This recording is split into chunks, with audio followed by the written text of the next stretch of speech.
I have 700 hours in PoE2 and I have never played hardcore. Today it's time to change that. Me and my friend are going into hardcore to have an entirely duo experience and see if we can beat both arbiters with our own builds. For this video, I am not allowed to use a build guide as I have relied heavily on that throughout my entire playtime of this game and never had a build I created because I was too scared to lose out on damage on the passive tree, support gems, and equipped items. Now with all this playtime and experience, I think it's time to take off the training wheels and to try to make my own build for once. The rules are simple. If one of us dies, we both reset and go again until we succeed. The use of build guides are not allowed. We must come up with our own build. With all that out of the way, let's get started. Our journey starts as a humble monk. I struggle to come up with a name and eventually find one that's suitable. I'll just let life comms take over this one. I have no potions. I decide to lock in and kill him to move into town. Okay, that's 1 HP. Wait, hold on. Okay, what? Where I use my first skill gem to cut Killing Palm. Then I invite my trusty duo, John Cole, nice name by the way. I then immediately reveal a pretty good quarterstaff that will help me loads in the early stages. We then interact with the league mechanic, securing our first orb of augmentation, which I slam onto my quarterstaff to get crit. Nice. I was excited to try out my quarterstaff and hit Byra with the Falling Thunder, immediately realizing I did no damage. Thankfully, my second hit did do damage and we took her down without much hassle. We then move on to the Devourer, where he gets frozen awkwardly, then falls over and dies. I identify a good enough body armor and couldn't contain my excitement. Not that big guy, It's evasion and energy shield. I cut Glacial Cascade for some range, then move on to a rare that dropped us our first support gem, which I used to cut rapid attacks for Killing Palm. Interacting with the league mechanic nets me another support, which I used to cut Perpetual Charge. Moving on to Rust King, he really did not give us any trouble and fell over. Oi. Oh! Nah! Dropping us our first unique. I realized I need to hit the gem more and didn't have enough strength to equip it yet. I cut another support gem, then move on to the Grim Tangle where I had a close call. Oh my god, I almost got one shot. The Rotten Druid wasn't a threat. Defeating him drops us another support, which I used to cut Elemental Armament on my Falling Thunder. Draven dies and I remembered that I had a spare support that I was saving for the bell, and then I cut Concentrated Area. We then kill a rare that dropped the, you guessed it, support gem. Yes. Easy. Which I used to cut Overabundance for Bell, rounding out my supports nicely. Asenia meets her husband in the afterlife.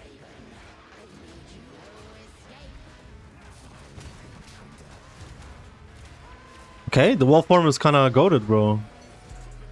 Yeah. Moving on, we make quick work of Lachlan. He didn't give us any trouble at all. He did, bro. Something funny happens that I thought I'd include in the video. Oh. Crowbell goes down, giving us a passive point and pretty mid quarterstaff. I thought I showed my passive tree a bit here. We move on to Phaeton, where the King of Mists welcomes us, and we show him why you should never welcome strangers into your own home. Nice.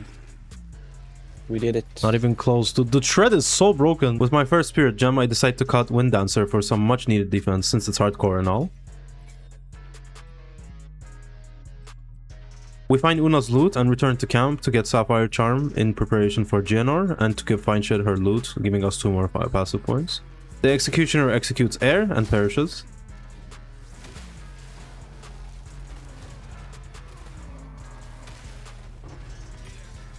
Regal!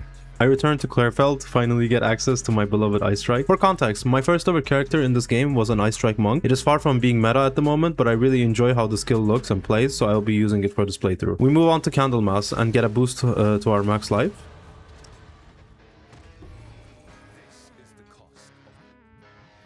I return to Clarefell hoping to find an upgrade before the GNR fight, and I'm greeted by melee skills on gloves. I get excited. Oh, I have some gloves with +1 melee skills. Slam it and hit air. The game clearly felt sorry for me because it gave me a direct upgrade on my helmet in the next area. Hog. I think there's a direct upgrade over my... The GNR fight begins and I realized we were overprepared. Oh. Here, attack me. Famous.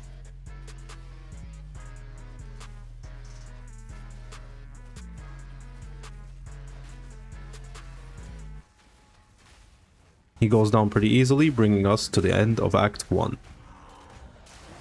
Nice. Let's go.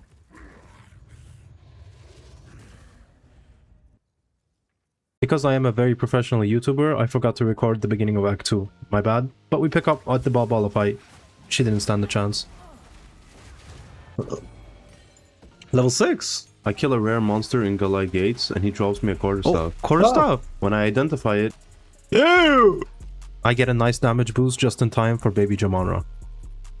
Speaking of which, he did not pose a challenge at all.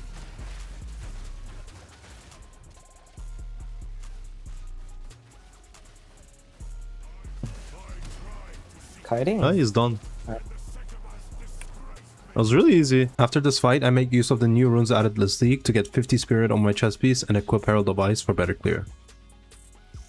John Cole drops me some very good gloves. It's benefit of playing duo, I guess. Take this.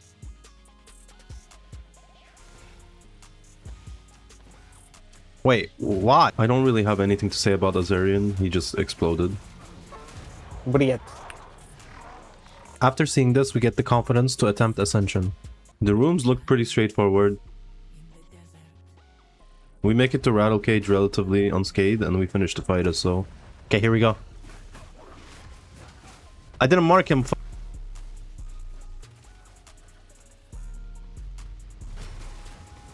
I'm messing him up. I'm fucking him up. He's dead. He did. Let's go! I become the Acolyte of Chayula because I enjoy the chaos damage.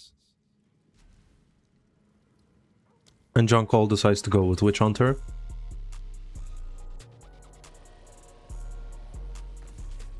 And I pick Into the Breach as my first node. Tapinaga! Okay, let's see what we can... I do get Into the Breach though. Yeah, fuck with that. We make easy work of the Elephant and the Sorcerer. Yeah. We good, bro. Yeah. We smoke Zalmarath the Colossus, and then I decide to show my progress on the passive tree. Now we only have one boss before the Jamanra fight, which is Torgo, and he goes down as well. So now the only person standing between us and the end of Act 2 is Jamanra. I find a lucky Topaz ring in the Dreadnought and try to figure out why a white ring gives me more tooltip damage over an iron ring. Why do I gain damage? Our fight with Jamanra begins.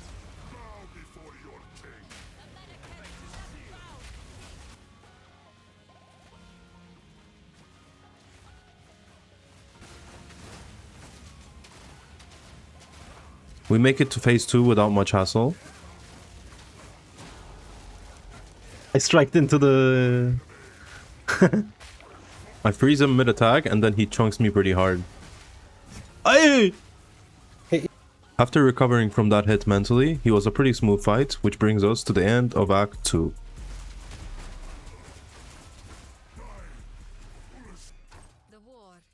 We immediately get the Lesser Jeweler Orb that's at the start of Act 3. And I use it on Tempest Bell, getting Elemental Armament. I check the vendor and see a potential upgrade. Yoink. I buy that shit. I slam a Regal on it and get even more Fizz. Nice. I slam an Exalt on it as well, get nothing useful. I can't equip it yet, but it will be useful when I can. I then use another Lesser Jeweler's Orb to get 3 sockets on Charge Staff, and I cut for long duration. Here's where we are on the passive tree. I can't decide if I want Resonance and Combat Frenzy Tech to generate power charges yet. We find the Jungle Gatorade. I decide to take Stun Threshold. I then run into 20% movement speed boots in Vendor, which I obviously buy. I take that shit. And then we face off with the hardcore run ender, Silver Fist. I'll let live comms dictate this one. He's trolling. Oil. Oil that I got! Pulse. Frozen. Okay. Fragment. Big damage. Oil. Keep oiling. Slam. Yeah. He's gonna do two. He's going for you. No! Oh my god. Oh, I think I was behind the building, that's why. Oh my god. I was behind the building. Dude, you were about to have your shit ended, bro. He said no! We then demolished the Chimera and decided to go to the Mechanarium before attempting Trials of Chaos. Blackjaw puts up a decent fight but dies in the end. Zikualo didn't show up today, he did not put up a fight. Nice. He drops a level 10 skill gem. I cut Hand of Chayula to put Freezing Mark on it for better boss fight damage and drop pounds. We then get relatively unlucky with the afflictions from Trials of Chaos. We will see what happens come boss fight. I I just do deadly volatiles just because. The Chimera fight was not as smooth as we had hoped. It starts off with him doing the flying attack where he's intargetable. We deal some decent damage to him, but he does the same to us. At this point, I only have one health potion, and I'm kind of scared. With no health potions left, I am now running for my life and letting John Call deal with the problem. John Call deals with the problem. My go. I then ascend a second time, securing the Lucid Dreaming node. Ignok Duke is next, and with our newly acquired Ascension upgrades, we feel really strong.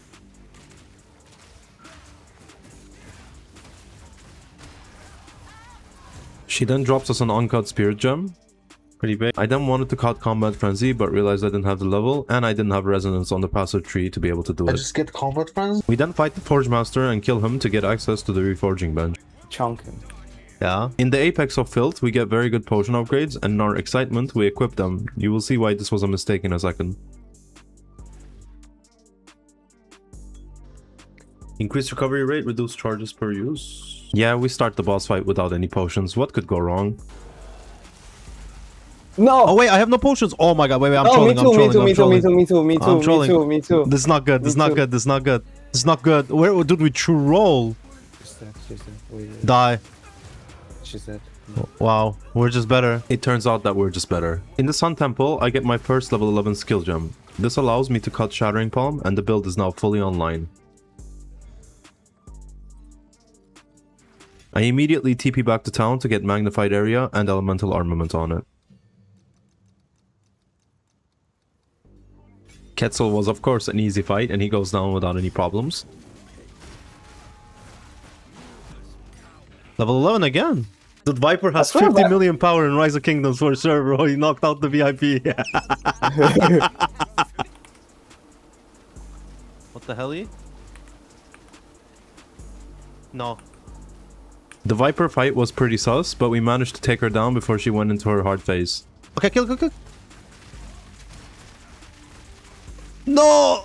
Oh, let's go. Oh, we faced her. Wow. Yeah, bro, we're strong, bro. Absolutely. We stab a Sacrificial Heart. Stab that shit. The Doriani fight begins. Nothing interesting happened in the first phase, so we skip directly into the second phase. He finally goes down, which brings us to the end of Act 3. Plan for every contingency, bro. Hey. What do we do? What is happening? Doriani. We decided to celebrate this achievement with our fellow exiles. Spin with us, bro. He's shaking no. Yes, he wants to. Zorov, I know he wants to. Yeah. Yay. He's thinking about it. A mouse. We're a mouse player. We're both. We get on the ship that everyone loves to die on for some reason. I don't let my intrusive thoughts win this time. To get out. No, I plan on dying to it, bro. We kill Captain Heartland.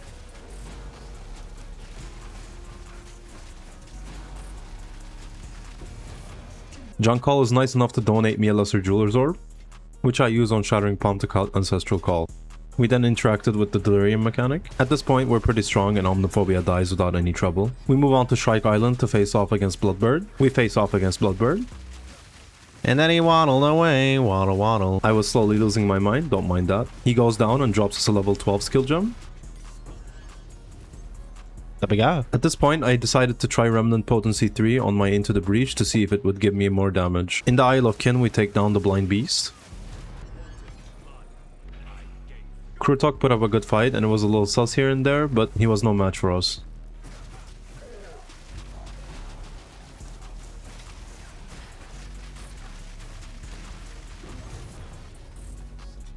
We then kill the optional bosses and they drop us a ruby ring. The big gap for you. Ooh.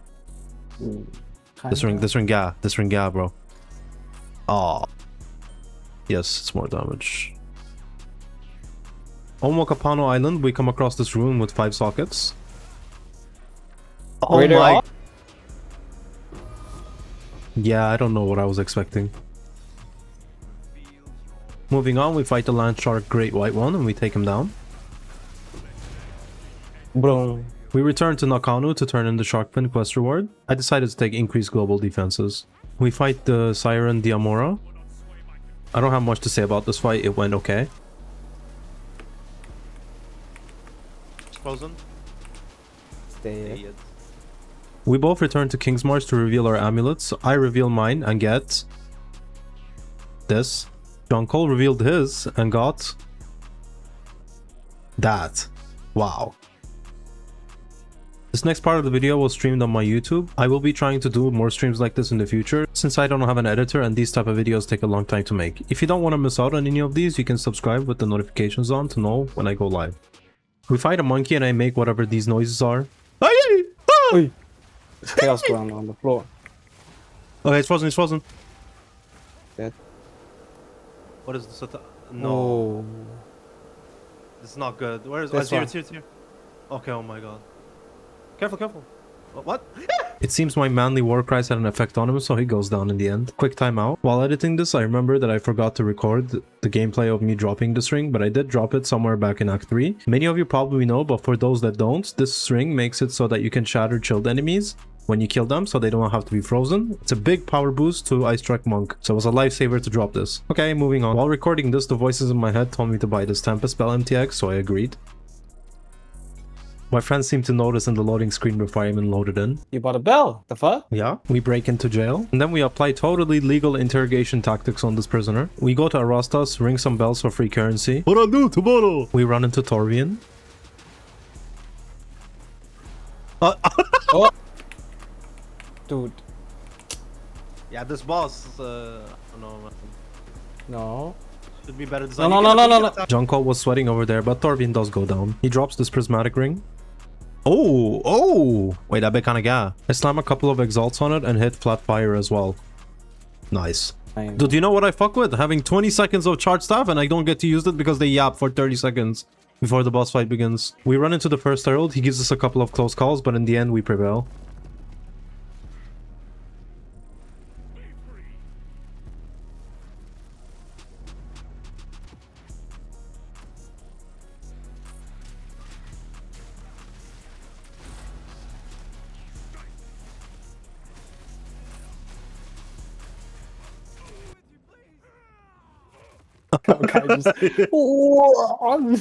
Tawakai has a lot of aura. Dude, imagine the X skill that's gonna come, bro.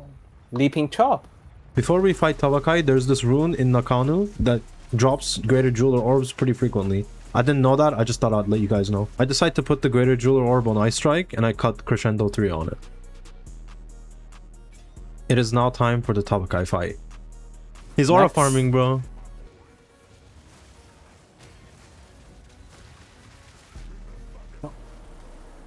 Yeah, and then these explode as well, the spikes. Ah! No! Oh my god. So I'm seeing attacks I've never seen before. Yeah, me too. He's frozen, he's frozen. He's dead, he's dead. Honestly, aside from a couple of close calls, it was a pretty comfortable fight, and with the curing of Tawakai, we come to the end of Act 4. With the start of the interludes, I thought I'd give crafting a go, because I needed a better weapon, and my weapon was starting to get outscaled. I had an essence of attack speed, which I thought I'd put on this base. Because I don't have any Abyss crafting currency, I decided to just Exalt Slam it, and see what I get.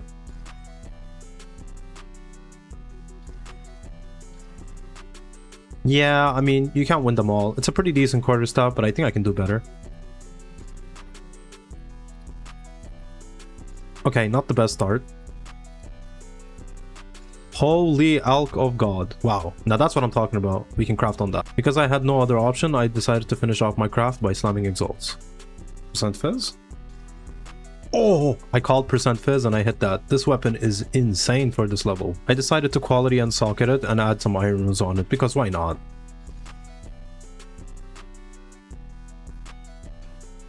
If you thought this craft is over, I got one last surprise for you.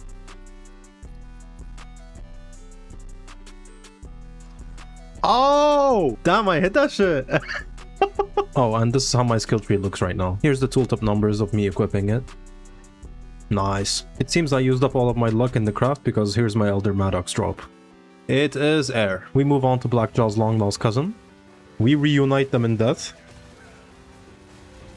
The game then realizes that 1 versus 2 in every boss fight is unfair, and they give us 2 versus 2 against the dual priests. Our duel seems to be stronger though. We take them down and we end this interlude.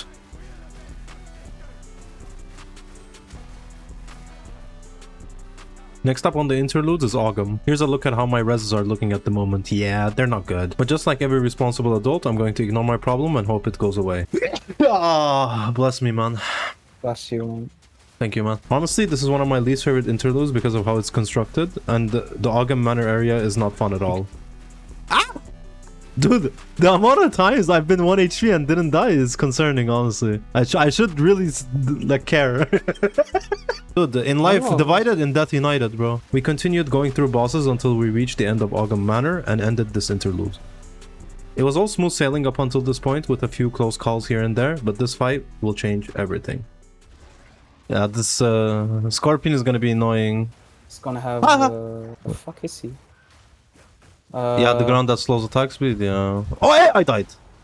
No!